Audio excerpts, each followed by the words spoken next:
हरियाणा में इनेलो नेता राठी परिवार में जो घटना घटित हुई उससे प्रदेश की सरकार पर कई सवाल खड़े हो रहे हैं।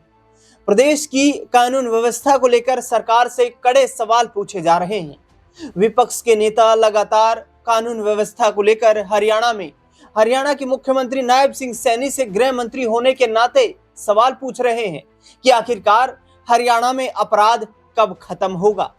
दरअसल जिस तरीके से 2024 से ही लगातार हरियाणा में नायब सैनी की सरकार ये दावे करती रही है कि हरियाणा में हमने जिस तरीके से अपराध को कंट्रोल करने के लिए सख्त कदम उठाए हैं वो आगे भी जारी रहेंगे। और पुलिस डिपार्टमेंट के अधिकारियों को मुख्यमंत्री कई बार ये निर्देश भी देते हुए नजर आए हैं कि हरियाणा से अपराध को रोकना होगा और यदि अपराध नहीं रोका जाता है तो फिर पुलिस अधिकारियों पर सरकार की तरफ से सख्त एक्शन भी लिए जाएंगे। बीते दिनों जिस तरीके से फरीदाबाद में तमाम मंत्रियों और तमाम अधिकारियों की मीटिंग लेते हुए मुख्यमंत्री नायब सिंह सैनी ने पुलिस अधिकारियों को सीधे तौर पर निर्देश दिए थे कि यदि हरियाणा में नशाखोरी और अपराध नहीं रुका तो उसके बाद जो संबंधित जांच अधिकारी हैं, जिनके हाथ में ताकत है, पावर है, जिनके हाथ में कानून व्यवस्था को दुरुस्त रखने की जिम्मेदारी है, उनका डिमोशन कर दिया जाएगा।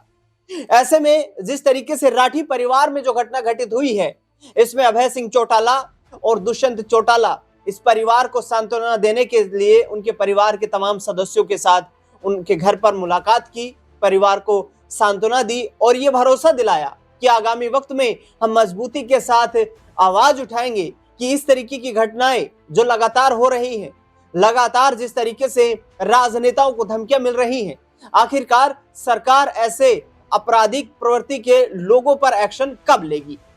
इसी से जुड़े तमाम सवाल रहेंगे और मेरे साथ उन तमाम सवालों का जवाब देने के लिए मेरे वरिष्ठ सहयोगी अमन जी इस खास कार्यक्रम में जुड़ चुके हैं। अमन सर, ये जो घटना घटित हुई है, लगातार ये कहा जा रहा है विपक्ष की तरफ से, विशेष तौर पर इंडियन नेशनल लोकदल की तरफ से, कि जिस तरीके से हमारे जो हरियाणा के नेता थे, इससे पहले भी जिस तरीके से नफे सिंह राठी की दिन दहाड़े हत्या की गई, गोलियों से उन्हें भून दिया गया, उनके आरोपी भी अभी तक नहीं पकड़े गए हैं और अब ये दूसरी घटना घटित हुई है। हरियाणा सरकार कितना सख्त एक्शन ले सकती है इस तरीके के अपराध पर? देखिए, बिल्कुल, और इसमें कोई दोहराई की बात नहीं, क्योंकि लगातार 3 बार से सरकार राज्य में जो सरकार है वो बीजेपी की है, तो ऐसे में हर कोई उम्मीद करता है कि भाई लगातार अगर 10-12 साल से बीजेपी की सरकार सत्ता में है तो शासन व्यवस्था चुस्त दुरुस्त होना चाहिए। और इसी बीच जब राठी परिवार में इस तरह का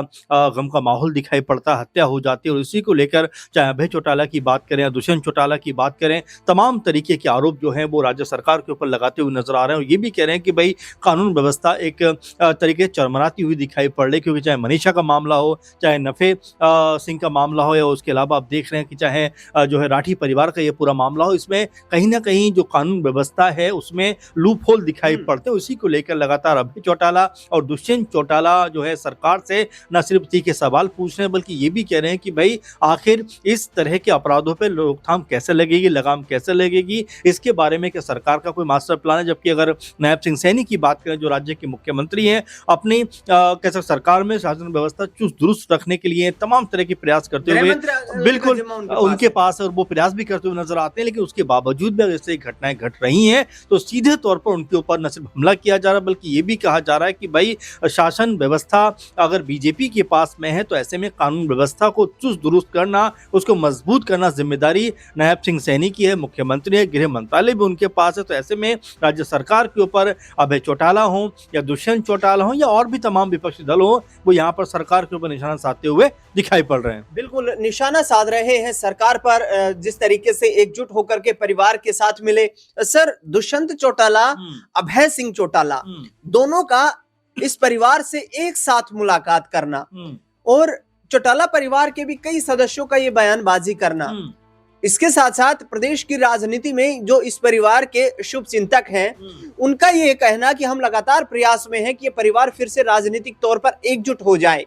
उसके लिए क्या अभय सिंह चौटाला की तरफ से और दुष्यंत चौटाला की तरफ से किसी तरीके की कोई एक स्टेप आगे बढ़ाया जा सकता है? क्योंकि इनके जो दादा है दुष्यंत चौटाला के, रणजीत सिंह चौटाला, वो भी ये कह चुके हैं कि परिवार को एकजुट करना मेरी प्राथमिकता है। इस मुद्दे को कैसे देखते हैं? देखिए बिल्कुल, और जिस तरह से राठी जो इनेलो के जिला अध्यक्ष थे उनके जिस तरह से मामले के ऊपर अभय चौटाला ने बात रखी है, उसके बाद दुष्यंत चौटाला ने न सिर्फ बात रखी बल्कि उनके घर मिलने पहुंचे हैं, बाकायदा परिवार को सांत्वना दी है। तो ये बताता है कि क्या धीरे धीरे जो चौटाला परिवार है क्या वो करीब आने का प्रयास कर रहा है। और जो रणजीत सिंह चौटाला की बात करें, जो लगातार इस बात को लेकर पहले भी चर्चाओं में रहे कि मेरे पास 2-3 विकल्प हैं, लेकिन मैं चाहता हूं कि चौटाला परिवार फिर से एकजुट हो जाए, एक साथ आकर चुनाव लड़ता हुआ दिखाई पड़े, क्योंकि इनेलो और जेजेपी की राहें जिस तरह से अलग हुई हैं उससे ना परिवार को कोई फायदा हो रहा है और ना ही पार्टी लेवल पे कोई बड़ा अचीवमेंट हासिल हो रहा है। क्योंकि बीते चुनावों की बात करें दिनेश, और हम उन आंकड़ों पे भी बात करें जो परिणाम निकलकर सामने आए, तो उसमें भी आप देखेंगे कि इनेलो के हाथ में भी कुछ नहीं लगा, इक्का दुक्का विधायक जरूर उनके पास हैं,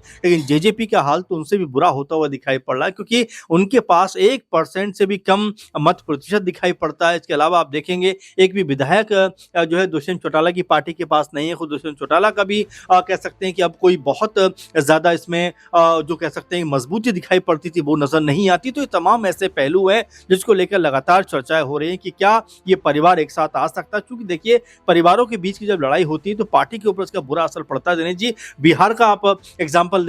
जो है लेकर समझ सकते हैं कि जिस तरह तेज प्रताप और रोहिणी का अलग रुख दिखाई पड़ा, और ये लगातार मीडिया रिपोर्ट्स में आ रहा था कि यहाँ पर आरजेडी और कांग्रेस पार्टी मिलकर यानी कि महागठबंधन मिलकर बिहार के अंदर सत्ता परिवर्तन कर सकता है। लेकिन जैसे ही ऐन मौके पर परिवार में आपस में एक दूसरे के खिलाफ जो है माहौल बनता हुआ दिखाई पड़ा, बड़ी फूट पड़ती हुई नजर आई। उसके बाद हशर क्या हुआ कि जो आरजेडी 70-75 सीटों पे दिखाई पड़ रही थी 20 में, वो अब आके 25-26 सीटों पे आकर सिमट जाती। तो परिवार का एकजुट होना बहुत जरूरी है। इससे लोगों के अंदर भी बिल्कुल, इससे लोगों के अंदर भी एक पॉजिटिव जो है मैसेज जाता हुआ दिखाई पड़ता है। बिल्कुल, लोगों के अंदर पॉजिटिव मैसेज जाता हुआ दिखाई देता है। वोट बैंक कहीं ना कहीं एकजुट होता है, विचारधारा एकजुट होती है। तमाम खुले मंचों से जिस तरीके से दुष्यंत चौटाला बार बार ये बयान देते हुए नजर आते हैं कि कहीं ना कहीं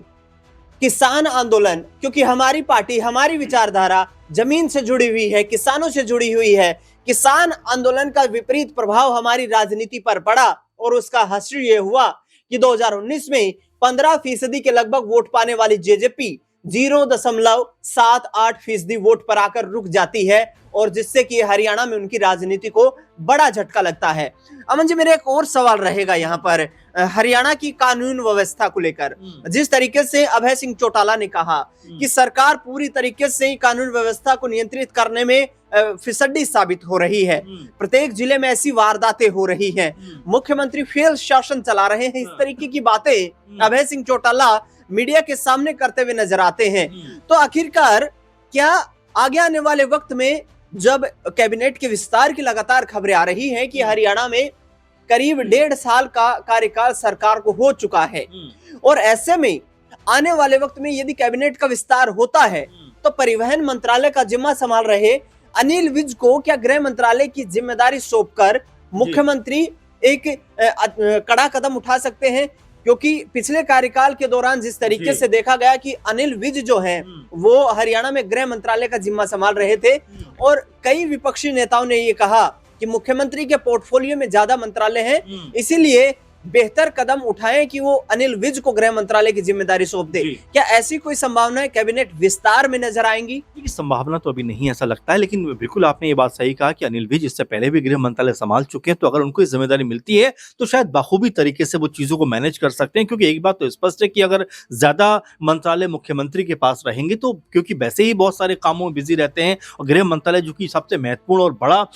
विभाग माना जाता है, पूरे राज्य की सिक्योरिटी और जिम्मेदारी कह सकते हैं सुरक्षा जो है इस मंत्रालय के अंतर्गत आती है। तो ऐसे में अगर वो जिम्मेदारी अनिल विज को दी जाती है, क्योंकि अभी संभावनाओं के तौर पर हम बात कर रहे हैं, तो मेरे ख्याल में मुख्यमंत्री भी थोड़ा रिलैक्स होंगे, और साथ में अनिल विज चूंकि बड़े लेवल के नेता हैं, इससे पहले संभाल चुके हैं गृह मंत्रालय, तो हो सकता है यहाँ पर एक